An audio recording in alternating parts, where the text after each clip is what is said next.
right. We live, right? Well, let's fucking hope so this time. Yeah. Having a little bit of some technical difficulties. So we Mm, are going to give this one a second shot. So welcome to the BDSM podcast, Booze, Dessert, Smoke and Meats. I am Professor Porkloin. And I'm here with my lovely co-host. the meat Viking. So we are going to continue our journey across the United States. And we're hitting another southern state, and it's going to be Georgia. So Mm, the peach state, you the know. peach state. But before Not we the get peach there, of though, Fuji, just the peach state. yeah.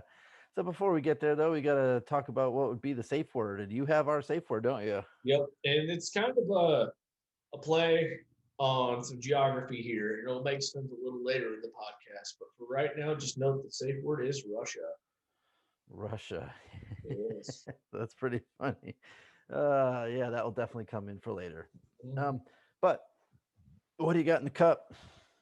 my last sweet baby Jesus out of the six pack I had. Yeah, you've been drinking that for a couple episodes now, so you've been slowly milking that, haven't you? You know what they say? One a day keeps the doctor away. Except I do True. one a week, so I should probably see the doctor more often. Yeah, you might need to one up all that stuff more. Yeah, I'll be okay. Well, I had a couple people come down and bring me some Kalamazoo Stout. So it is from Bell's, and nice little flavor we got there. There we go. You can kind of see that. Um, I have been to this brewery before, and it's super cool. So if you ever get a chance to get up to Kalamazoo or Comstock, basically the same thing, I totally recommend checking it out. It's super fun. They got some really nice beers up there, um, and this stout definitely tastes. You can taste the coffee. You can taste the full bodiness of it. So I totally, if anybody can find it, any of our listeners, I know you can get a better chance of getting it than I can. So totally check out any of their Kalamazoo for bells, and you'll be not disappointed. And be not disappointed. It's a great way to say it. Well, let's cheers to the dark beers today. What's that? So cheers to the dark beers. Yes, to the dark beers. Yeah. So, all right. Well, man, when you think of Georgia, the first thing that comes to my head is obviously the peach state, man. Yep. Right? Georgia peaches. So, Although there is another thing that comes to my mind, and when's the last time you've been to Dairy Queen? it was actually last week I got myself a blizzard. Yeah, they got that Georgia mud blizzard. Do they really? Yeah. I definitely did not get that one. I got the cookie dough blizzard. That's got to be one of my favorites. Yeah, let me see if they still have the Georgia mud because it's been a long minute since I've been to Dairy Queen.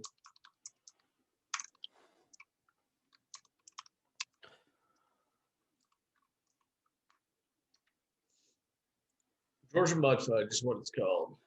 It's chewy brownie pieces, rich cocoa fudge, pecan pieces blended in creamy vanilla soft serve.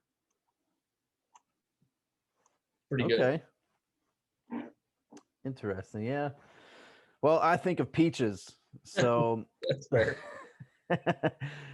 um, some interesting stuff that I didn't even realize about it. Now, we talked about California a couple episodes ago, and peaches are a pretty good producing state out in California, but South Carolina, New Jersey, and Georgia are the top four that are actually really good peach producing states, which I definitely didn't think New Jersey, to be honest with you.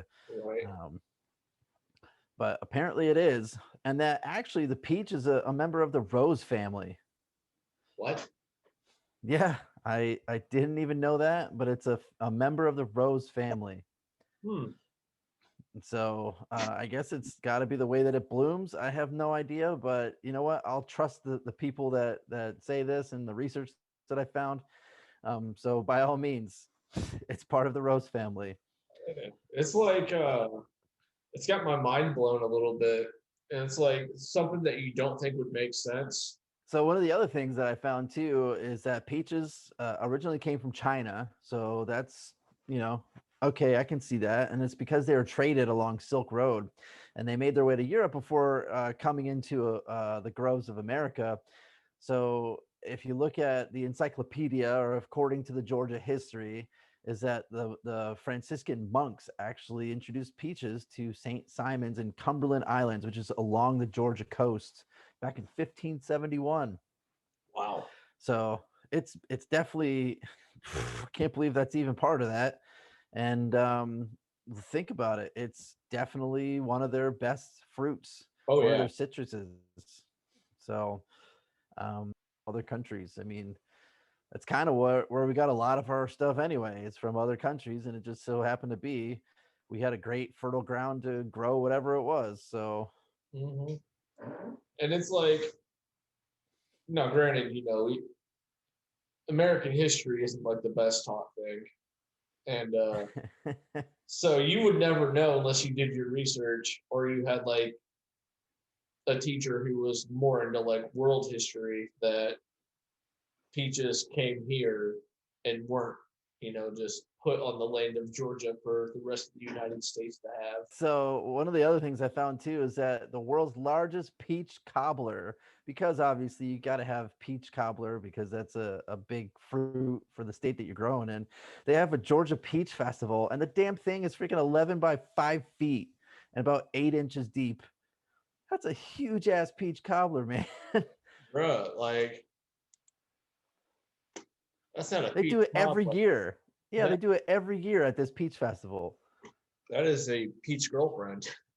Dude, that's That is huge. And then thick. and you can taste it for free. I guess you can go up and get yourself a spoon, and or they'll give you a spoon and you can eat it. But holy shit, that's I wonder how many peaches go into that. I don't know, dude. That's like Like I can see the crust and everything, but 8 inches deep and 11 by 5. mhm. It's kind of like how oh my god, Yeah. why am I blanking on this? It's a popular movie and they're like giving people drugs for the first time and they're like, yeah, the first one's free. Like that's like one of those scenarios where that sounds too good to be true. And then the next thing you know, you're buying a timeshare in Georgia. That's funny. So But yeah, so one of the other foods that I looked up, and apparently there's some debate on the origin of it, but it's called Brunswick Stew. So okay. Brunswick, Georgia, obviously is saying that it started there first, but there's a place called Brunswick, Virginia, and they said that it started there first. And we kind of gone over stews before. So a stew essentially is whatever your base is. You have your meat, your potatoes, stuff like that, and you can technically, if you keep on adding into the stew, you can keep it boiling. When you were talking about stews. Yeah, and I said that if as long as you continually adding your ingredients in there, it can still be a stew. And if you go back to one of the previous episodes, apparently there's a stew that's been going for 100 years because they just keep on adding more shit into it, which I feel like would be kind of gross. Oh yeah. But this Brunswick stew is essentially the same. All right, we are coming back from some crazy technical difficulties. Computers screwing up, and things just kind of happen. So we look a little different from that original part. It's because shit went fucking haywire, Yep. and well, we kind of had to take a little bit of a break to figure all that crap out. So we are back. And, and those of you looking on my screen, if you can see it in this video, notice the room setup. Yes, the office space has indeed changed. Yeah, a lot of things have happened with the technical difficulties and all that crap. So we are back in action. Yes. So I guess I don't know. Are we gonna start from the beginning? Because I mean, I'm drinking something different now. I think let's just go over some of the basics. The safe word continuation, of course, is Russia. But yes, since it is Yes, Russia. Okay. many new weeks here, go ahead and bring us in with your drink, and then I've got something that I'm drinking as well. So, Well, I had some people come down from Ohio, and they brought me a bunch of cool stuff. So this week it is Great Lakes Brewing. It's the Edmund Fitzgerald Porter. So I got that bad boy right there, and freaking delicious. I mean, 6%. And I love porters and stouts anyway. I've kind of mentioned that over the last how many episodes. So Yep. Yeah, man, that's kind of what I'm going for today. That is one that you and I both enjoy. I've had Edmund Fitzgerald on my end for quite a bit, and I would say, almost drinking a rival to that. Yeah, what do you got? I've got the Total Eclipse Breakfast Stout from Mommy Bay. Oh man, I've the people that were in Ohio that I said, hey, if you can go to Mommy Bay and get me that breakfast stout, that'd be awesome. But Yeah. they didn't stop off at Mommy Bay, and the liquor store that they were at didn't have that one, so they got the other stuff with Great Lakes, which is still fine. But I totally wanted that breakfast stout when I asked them. Yeah. Um, it is an American Imperial Stout, 9.1% ABV. And out of 1,606 votes, it's ranked number 94 right now. Average rating on the Beer Advocate site is a 4.24. And basically, it's this breakfast stout described as a hearty meal in a glass. As it pours, it devours the light in your glass, filled with darkness. Massive Beer is brewed with espresso beans from the Flying Rhino in Toledo, Ohio. Oatmeal and lactose offer a rich, complex taste that begs to be savored.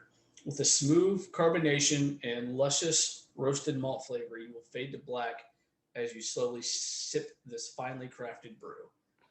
They recommend serving it at 45 to 50 degrees in your favorite snifter. I gotta say, like, I like me a good breakfast stout. Yeah, man. And yeah, this is even from the can, like the basic 6-pack can, it's still good. And like there are beers that unfortunately in can form aren't good or near as good. And the one that comes to, I think, a lot of people's mind is, of course, Guinness. Guinness in the can is not as good as Guinness on tap. I've said it. Yeah, I'll give you that. So, well, cool. So, we kind of talked about the last episode. Obviously, we're talking about Georgia. So the first thing that pops in mind is peaches, right? Georgia peaches. But what I found out, though, is that Georgia is actually a pretty good area for blueberries, too. okay. Which I did not realize that. It's actually the third, one of the top third producing states for blueberries in the nation. So chances are, if you are looking at blueberries, you are probably going to get that from Georgia. Now, I know where I live, they have a festival, and we'll talk about that when we get to the old Texas state. And I'm sure that one might be a two-parter because I feel like you have a lot to talk about that one too. Honestly, I think Texas might be our longest episode. I think we probably get Texas into a 3-parter. Maybe. I just feel like there's probably a lot of shit to talk about. Oh, yeah. But so they've done blueberries, which again, I didn't even realize, but I guess in South Georgia, in Tifton, which don't know where that is, but there's a bakery that serves a dope sandwich, man, a breakfast blueberry sandwich. And what they do is they take sourdough bread, all right, and they've been making that sourdough bread for quite some time because this is from the 60s, I think, is when they started opening up. And they basically get together applewood smoked bacon, they put a sausage patty on there, they get pepper jack cheese, and they put it on that sourdough bread, and then they put some nice blazing blueberry jelly. And all of that combined with the hot peppers and whatnot is the sweet like heat that you would need and to get your breakfast into high gear. And like I want to try that. I think next time I go to Georgia, I'm gonna have to find a place where I can get this damn thing because I don't know where Tifton is, but hopefully it's closer to like Atlanta. I just realized I don't have our USB thing in. Well, that's not good. Yeah. Here we go. But I definitely think the bacon, the sausage patty, and the cheese alone just sounds great. But I'm kind of curious to see how that blazing blueberry jelly kind of fits everything in because I love jelly. Like I would definitely go with jelly, grape jelly, jam, whatever. I can do strawberry too, still really good. So blueberry just has got to have that nice flavor to it. It's probably really sweet though. I I like a good sweet hot.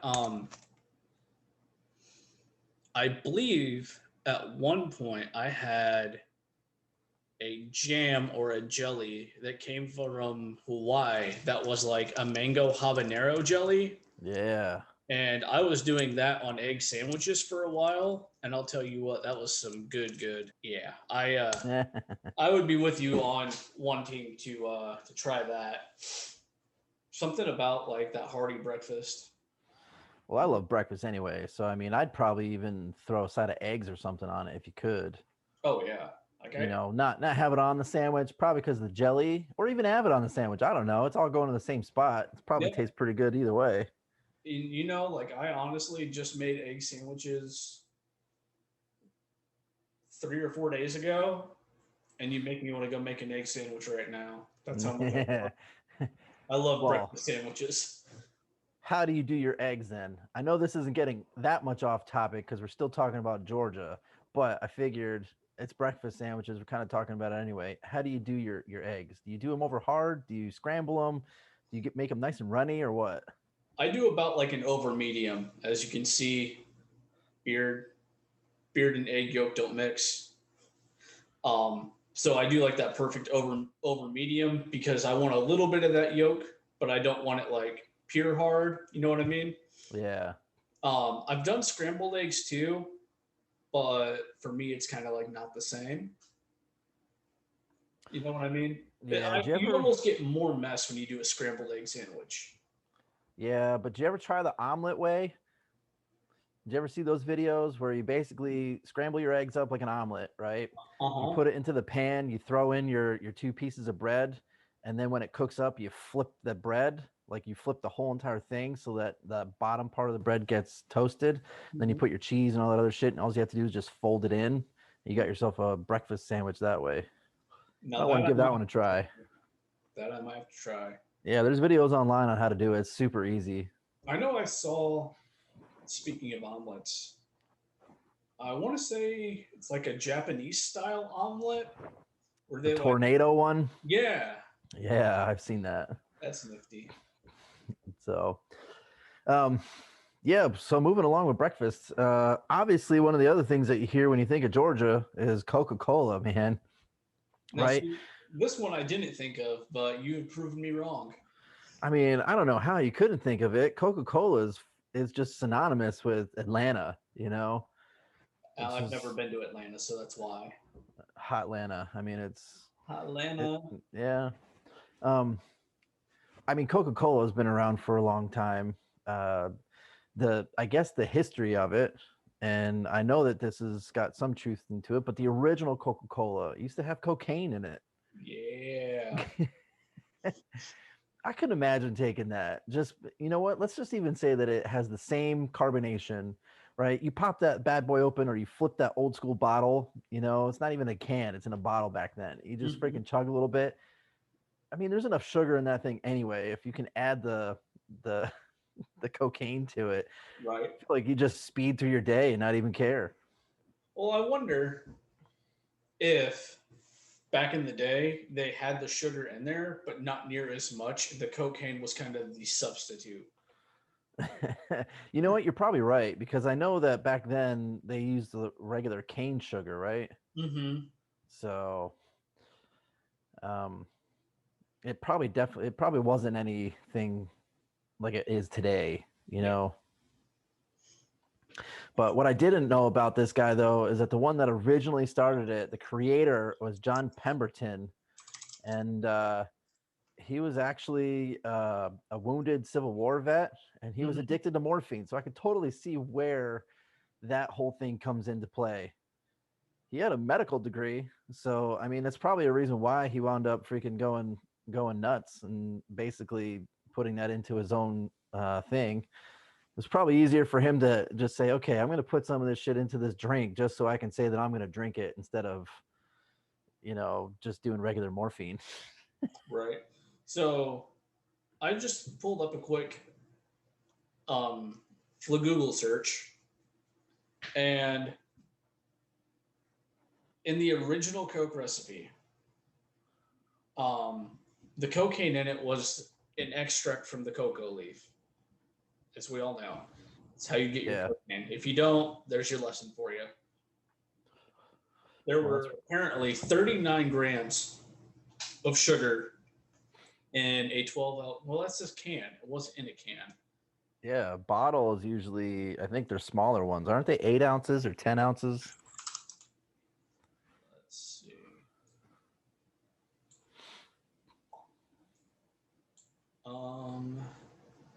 I think your average can now is about 12. I think there's like, yeah, a can is 12 now, but back then with the bottles, they were smaller.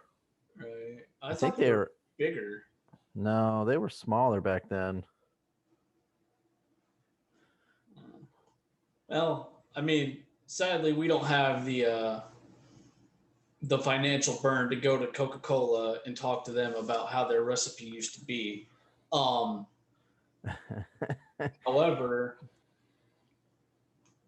it's only, 39 grams of sugar is still a lot. It's a lot. I think you can have like 3 donuts with the amount of sugar that's in one can. Yep. So it almost comes around and says how healthy donuts are if you think about it. Yeah. And in the Coke bottle that you see more of nowadays, because you don't really get cans of Coke, there are around 53 grams of sugar in that. Yeah, those are usually like 16 ounces or more. Mm-hmm. But what's crazy about Coca-Cola, though, is that it's basically the brand.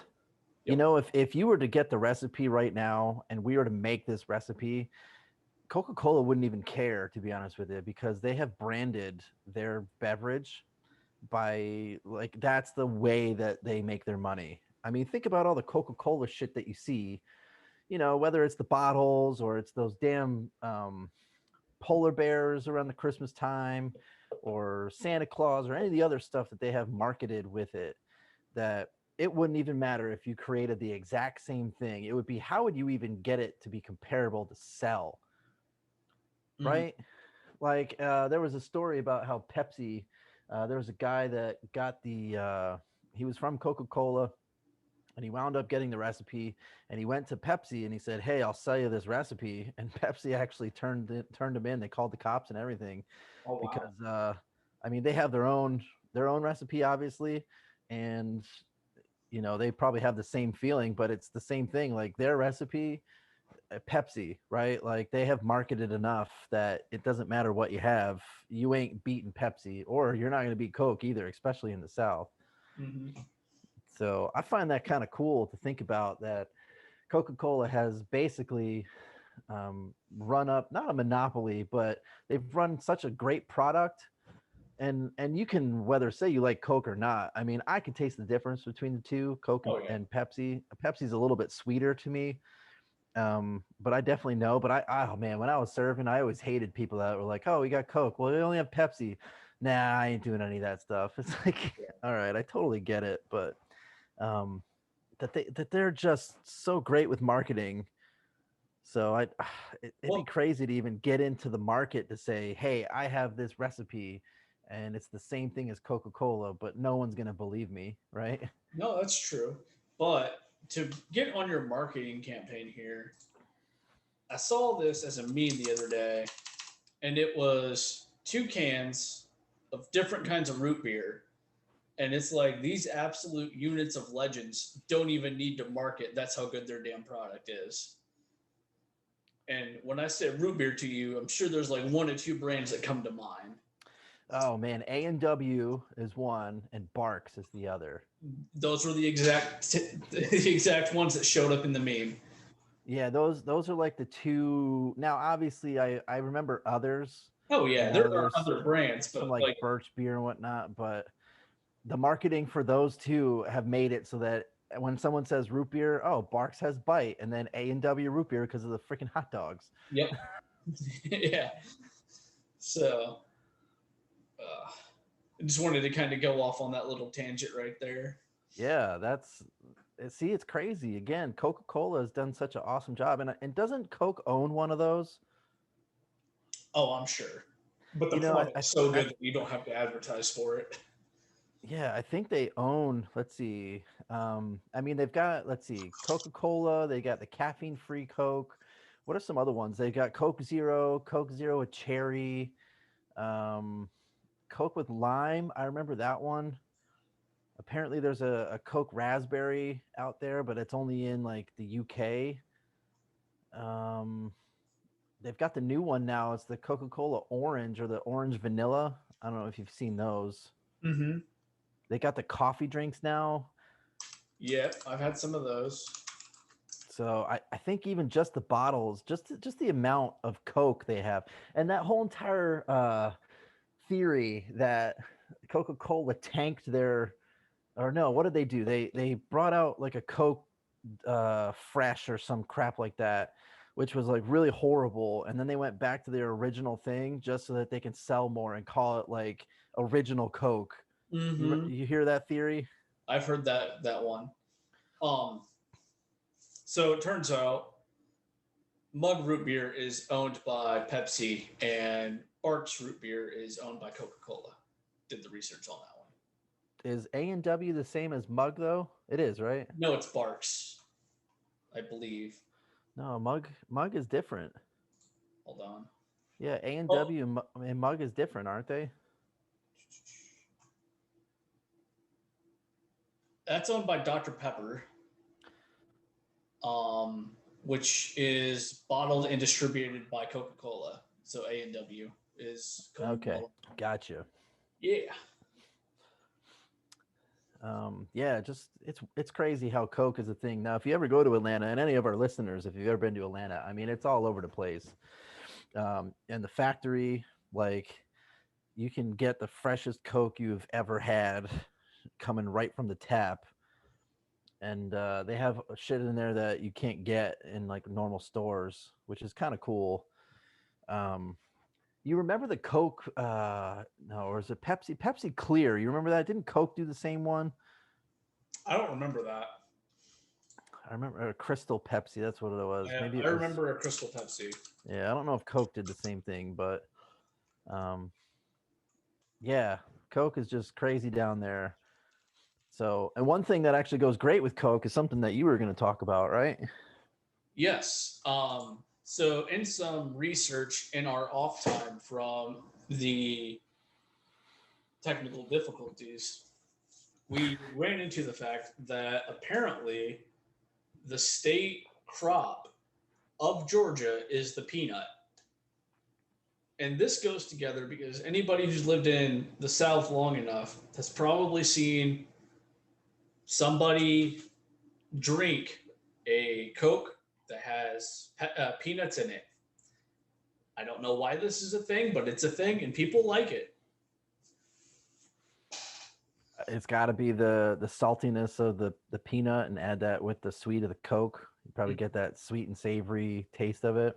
Now, I haven't tried this, but you said you've got somebody in your family that does it. Have you been talked into trying that yourself? No, I am not doing that. You know what? It's not bad, but this person uses Diet Coke, and Uh, if there's one thing that I can taste the difference between Coke and Diet Coke and Coke Zero, is definitely the flavoring or the sweetener that they use, and to yep, me it just tastes gross. yep. No, So I'm with you. That's fair. if I am drinking Diet Coke or Coke Zero, then something's up with me. You might want to call the cops, or you might want to figure out what I'm on, because I do not do that. I'd rather just have straight up regular Coca-Cola or like Coke Vanilla or something where it doesn't taste like garbage. Yeah, I remember when you and I were working out 3 times a day, and I was like, "Oh, we could do Diet Coke and rum. That won't be too bad." And you're like, "No, no, Yeah, nah, I want tequila and cranberry juice." I ain't doing Diet Coke. So, but so boiled peanuts apparently are really good too, and Mhm. that's a pretty good thing within Georgia as well. And I guess in Augusta, which anybody remembers, that's golf wise, it's a year-round thing that Mhm. people start with a meal. And actually some kitchens will source about 50 pounds of peanuts each month, and they'll boil them. And one recipe that I saw is actually boil them in some Pabst Blue Ribbon. So when we start talking about that beer later on in the alphabet of the states, you can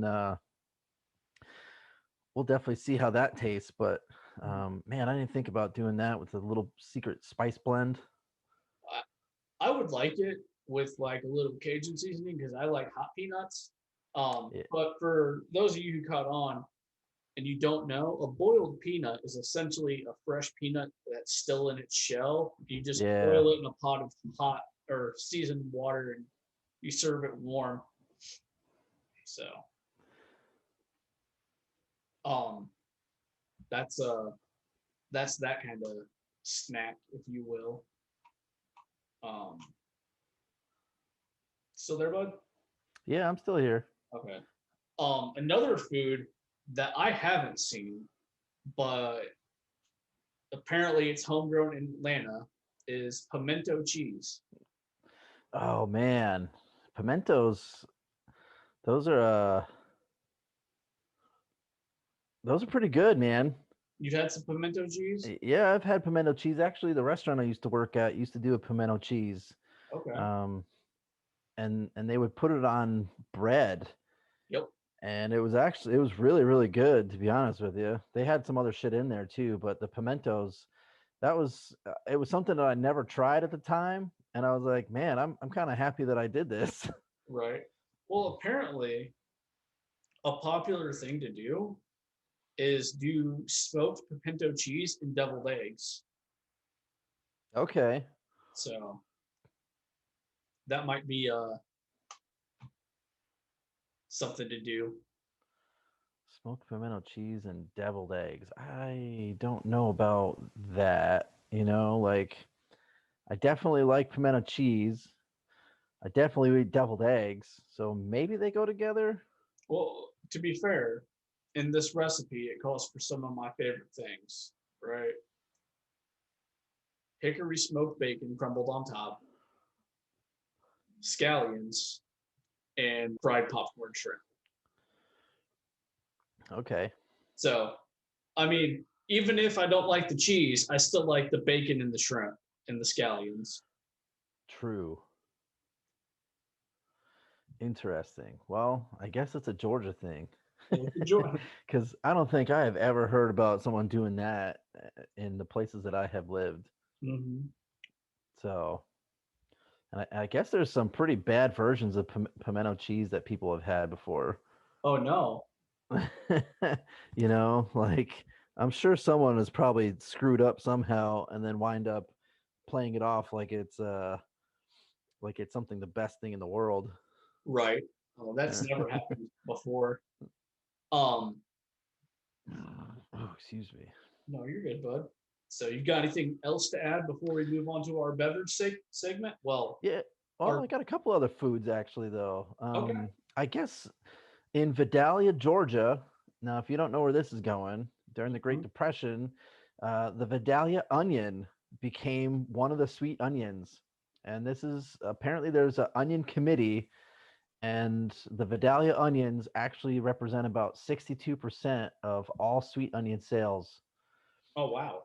So northeast of this town, they have this whole thing where they basically create this Vidalia onion dip, and they've got these potatoes, and it's supposed to be like the creamy complementary of the sour cream mayonnaise, and they throw a little bit of some brandy in there, and I kind of want to try it, but I don't know. Like, I mean, I like onions, sweet onions, but I'm not usually a raw onion guy. Yeah, no. I like mine sautéed or fried, but I did not realize that that's where Vidalia onions come from. It was from Vidalia, Georgia. Yeah, it's one of those ones that just made sense as soon as you said the name of the town. Yeah. I can imagine it being like, oh, hey, onions are going to be the biggest thing in our town. And then we're going to name a town after those onions. Hey, if it brings in the money. Yeah, I guess if it brings money in, you can call it whatever the hell you want. right? Like it'd be like dog poop USA. Hey, as long as it brings in the money, man, we can call it whatever we want. Ain't that the truth? But a thing that kind of goes along with this too is the foods that are with that. And I guess Georgia is really popular for something called meat and three.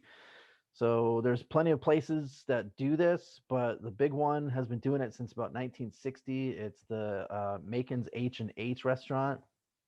And essentially, you get to choose between meatloaf, fried catfish, country fried steak, or smoked turkey, and obviously fried chicken. So you get to choose one of those meats, and then you get to choose three different sides. And those sides can be your southern staples, man. You got the collard greens, you got the fried okra, you got macaroni and cheese. There's obviously green beans. You got your regular beans, casserole, like things like that. So I would totally want to try that. Get myself some country fried steak and throw in some mac and cheese with some beans, Oh yeah, and then probably some fried okra. yeah. I'm leaning towards that catfish just because it's been a hot minute since I had catfish. But I would do that with green beans, okra, and mac and cheese. Yeah, I have definitely not had fried catfish in a hot minute either, but I think country fried steak it would probably be just as good. Oh yeah, like country fried steak is good. I don't need to debate anybody on that. Like there's a committee and people know that this is an acceptable thing. So And I guess the last thing that kind of talking about food is one of my favorites, and I love fried green tomatoes. Whenever there's a menu that has fried green tomatoes, I always get it as an appetizer because man, those things are freaking delicious. And there's a town in Georgia called Juliet, and it's basically synonymous with fried green tomatoes because of the movie. I don't know if you remember that movie. It was in 1991 or 1992. The whole movie was called Fried Green Tomatoes. It had Kathy Bates in it. Do you remember that at all or no? well, bro, I would have been like one or two at best. Okay. All right, fair enough. It's got Kathy Bates in it, and she's like this older woman that the husband cheated on her, and she winds up like getting revenge, and she's got a whole bunch of people that are with her. But it's, I guess, because of that movie, Georgia has become synonymous with fried green tomatoes. And again, I feel like I might have to enjoy that because they do have sandwiches, and I love myself a good fried green tomato sandwich. So add some bacon, have some like some aioli on it, put some lettuce, some Swiss cheese, and man, you got yourself a good sandwich. You do. You do indeed. So, but those are the foods that I got. Hmm. I don't So, have much to add. I think that we got the food part covered. And yeah, what do you got for drinks though? so we were, beating around the bush on the old Coca-Cola topic for a while. Yeah. But I think we need to finish up with the brewery. And this brewery in particular caught my eye. It's from St. Omaha, Georgia. It is Omaha Brewing Company. And Hmm. the reason it caught my eye is while I was kind of overviewing their website, I'm sure you're familiar with the phrase like Southern hospitality. Oh, of course. And so, like, also, if like, you've been down in the South long enough, there's a bunch of like community engagement. Like, people kind of look after each other, at least a little bit down in the South. And every month, they pick a cause to support and they donate $1 for each to go beer purchase to that foundation for the entire month. And then in July and Christmas also, they find a family in Omaha and they give them essentially all of that money to their Christmas in July or their actual Christmas. So I thought that was super neat and something really cool that a brewery can do. But being that aside, they're also committed to the art of crafting beer, tradition and creativity with an unmatched selection of local brews specifically made for South Georgia. Both family and pet-friendly brewery with food trucks and live music most Saturdays. So kind of like an interesting vibe going on there. And when I look at their beers, they got quite a variety. Going off one is called the Nada Banana. And it is a light beer with a little haze and a very thick head, similar to your German style Weiss beers. And I've had those. it's supposed to have a huge banana and clove flavor to it. So I thought that was kind of interesting. I didn't think banana and beer would go together. But, you know. Yeah, there's a lot of stuff that you think wouldn't go together in beer or in alcohol itself. And then you got, here you go. They have this other beer, which is called 762, 7.62 ABV. It's an imperial brown ale with toasted coconut. Smooth and creamy mouthfeel with nutty and toffee flavors on the tongue, with a little bit of coconut as your after flavor. Kind of reminiscent of Samoa Girl Scout cookies. Yeah, those are good too. So I think I would like that. They do have a quote unquote hard sparkling water, like every beer company seems to have now. But another thing that caught my eye here is their sour beers. And they've got this one in particular that is known as their Peach Cobbler Sourpuss. That's a cool name. Yeah. 6% ABV. It's the Sourpuss's spicy sister, Peach Cobbler. So they basically take their favorite pucker punch, and they add vanilla bean, peaches, and cinnamon to make it like a perfect autumn in the South. So I'd be interested in trying that one. Their Sourpuss is supposed to just be like a crisp and refreshing sour beer. They've got a few others here, like Yippee-Ki-Yay IPA, an Up Yonder IPA, and a Nat Knocker, which is one of the first brews they ever did. It's an all-time favorite. It's a light Munich Helles lager. Yeah. Pale in color with a sweet cereal nose and a dry finish. So it's kind interesting. Yeah.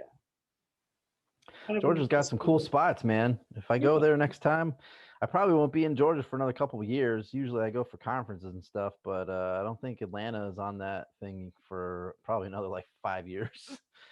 But if I go, I am going to definitely pick up some of this stuff for sure. So we need to just tell the foodies, like this is spots that you can kind of take your family, but it's been known that the best food in Atlanta is the strip club's lemon pepper flats. Okay? Like it's just a thing. If you're in Atlanta, you got to go to the strip club and you got to get lunch. You need to get their lemon pepper flats. Okay? It's just what you got to do. But if you're off in like an environment where you can't do that, we offered you plenty of other suggestions to try.